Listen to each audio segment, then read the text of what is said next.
Добрый вечер, телезрители. Итак, самые значимые моменты в спорте за последние 24 часа.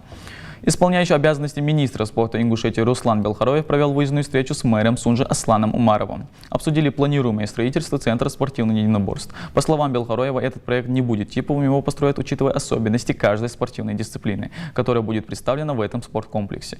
Сунжа для строительства данного объекта была выбрана не случайно. Здесь много действующих спортсменов и очень мало тренировочных площадок. Этот город подарил республике много чемпионов, подчеркнул Белхароев.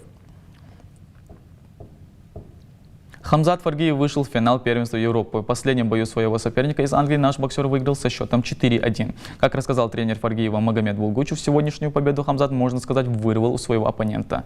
Соперник нашего спортсмена в финальном бою был очень хорошо подготовлен, но несмотря на это, наш Хамзат не дал англичанину шанса для выхода в финал.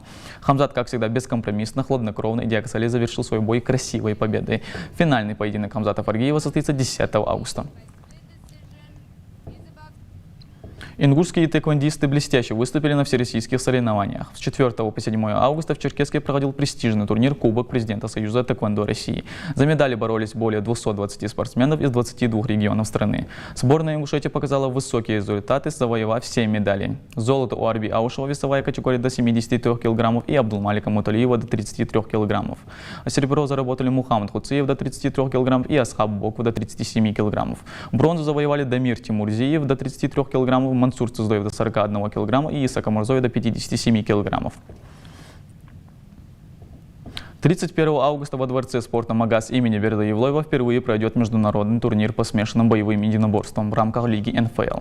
В рамках турнира состоится 15 поединков, а в главном бою вечера в рейдж выйдет один из самых опытных бойцов Хамзат Далгиев.